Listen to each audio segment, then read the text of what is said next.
Мы переходим в наш презентационный слой, проект API, в котором мы напишем endpoinты с помощью Minimal API, которыми будет взаимодействовать пользователь. Прежде чем начать писать код, давайте установим необходимые библиотеки. Мы будем устанавливать только одну библиотеку. Это библиотека Scholar, современная альтернатива библиотеке Swagger, для того, чтобы нам было немного удобнее тестировать наши endpoinты.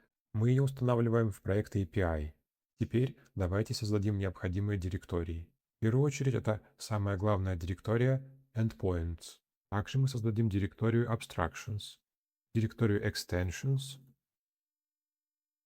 На этом пока все, это самые главные. И если нам в будущем понадобятся какие-то дополнительные директории, мы их создадим позже. Я не буду использовать никакие дополнительные библиотеки для Minimal API, чтобы избежать лишних зависимостей. Поэтому нам необходимо написать небольшую ручную конфигурацию. В первую очередь мы создадим интерфейс, которым будем маркировать каждый наш endpoint. Он будет в папке Abstractions. Назовем мы его iEndpoint. Каждый endpoint в нашем проекте будет обязан реализовать этот интерфейс. И в этом интерфейсе будет находиться только один единственный метод, внутри которого конкретный класс будет настраивать свои маршруты. Теперь мы напишем класс расширения, который позволит нам автоматически регистрировать наши endpoinты. Он будет находиться в папке Extensions, и назову я его Endpoint Extension. Он будет статическим, и у него будет один метод. Итак, возьмем нашу сборку, в которой находится класс Program. Достанем все типы, достанем из этого все классы и выберем из них только те, которые реализуют наш интерфейс iEndpoint. Теперь мы создадим экземпляр каждого найденного класса. И дальше мы скастим наш объект к типу интерфейса. В цикле у каждого класса мы вызовем его метод. Это абсолютно стандартный код, но эта конфигурация позволяет нам не использовать никакие дополнительные библиотеки для регистрации наших endpoint'ов. Мы создадим две папки. Папка Categories будет отвечать за endpoinты, посвященные категориям, в то время как папка Listings будет отвечать за endpoinты, посвященные листингам. Мы создадим наш первый endpoint в папке Categories и назовем его getAll. Давайте откроем бизнес-логику. Она находится в проекте Application, папка Use Cases, папке Categories, папка Queries. У нас есть getAllHandler, getAllQuery и Category Response. Давайте скроем пока панель и напишем код нашего endpoint. Наш endpoint будет internal, и он должен реализовать интерфейс iEndpoint. И уже внутри этого метода мы напишем логику endpoint. Мы будем ожидать от пользователя getZaпрос, и паттерн маршрута у нас будет categories. И вторым параметром наш метод примет лямбда выражение. Внутри этого выражения мы внедрим некоторые зависимости. В первую очередь это интерфейс iSender. Это просто технический интерфейс нашей библиотеки Mediator для отправки запросов во внутренние слои приложения. И также мы примем cancellation token. Теперь мы создадим query. Это будет наш getAllQuery, который не принимает никаких параметров. И в этом случае он служит только для того, чтобы связать нашу логику. С помощью библиотеки Mediator мы отправим запрос в наш хендлер. И теперь мы просто вернем пользователю результат. Это будет типизированный список объектов типа Category Response. Добавим небольшую конфигурацию нашего endpoint, сделаем его доступным без авторизации. Это публичный доступ. Хотя у нас никоим образом не настроена авторизация, считаю, пометить endpoint с публичным доступом явно – это хорошая практика. Эта запись нам нужна исключительно для группировки нашей документации Scholar. И также мы явно укажем для нашей библиотеки Scholar, какого типа ответы могут прийти от этого запроса. На этом все. Этот endpoint полностью закончен. У нас написана еще одна бизнес-логика. Для нашего листинга мы получаем листинг по ID. Давайте для этого тоже напишем endpoint. В проекте API, в папке endpoints, в папке listings создадим класс, который назовем getById. Откроем наш handler, откроем query и откроем response.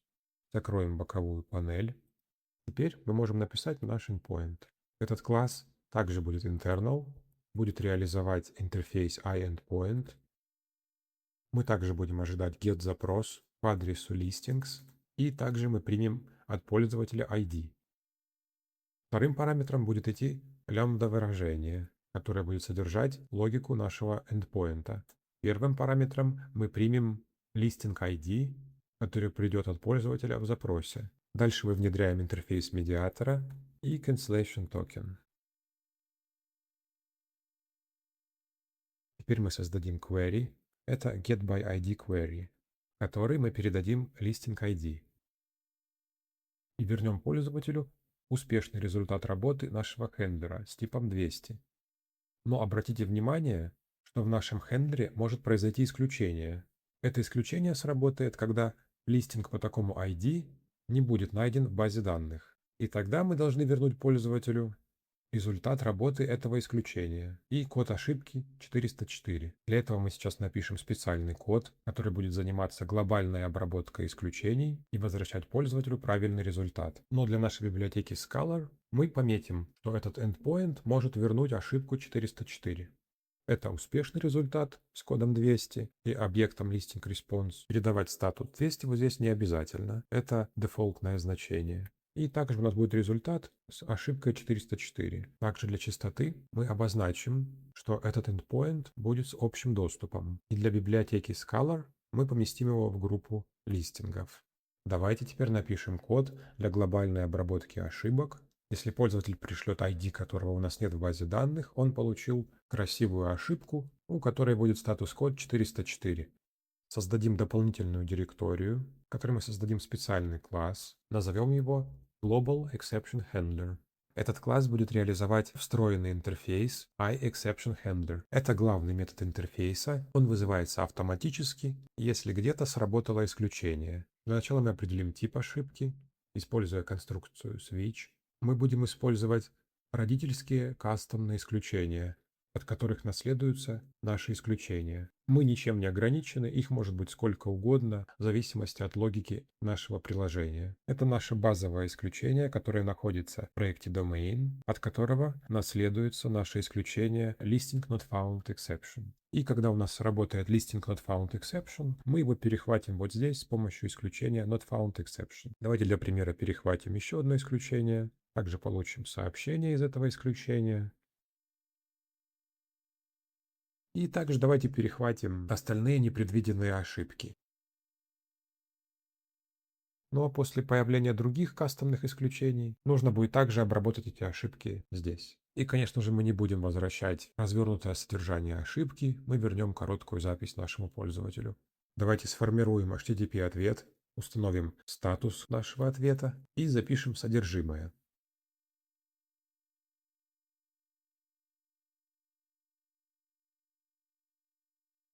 И также скажем ASP.NET, что мы полностью обработали ошибку, и другим обработчикам ничего не нужно делать.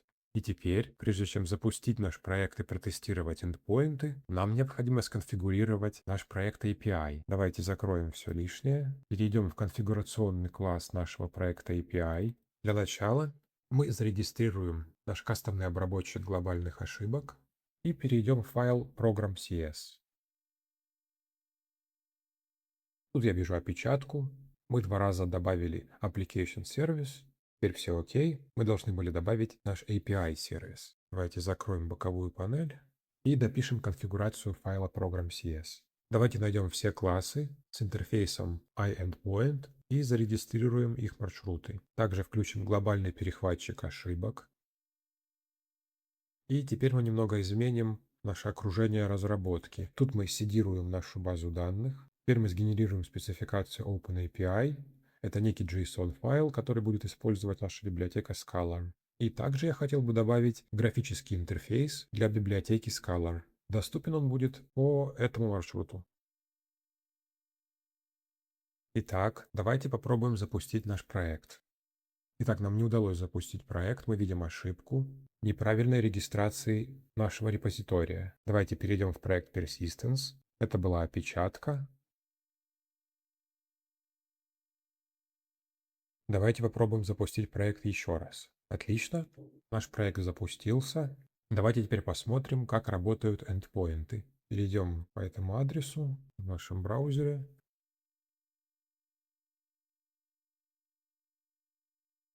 И мы видим, что наших эндпоинтов здесь нет. Мы забыли добавить еще одну запись, которая бы обработала наши эндпоинты. Теперь все. Запускаем еще раз.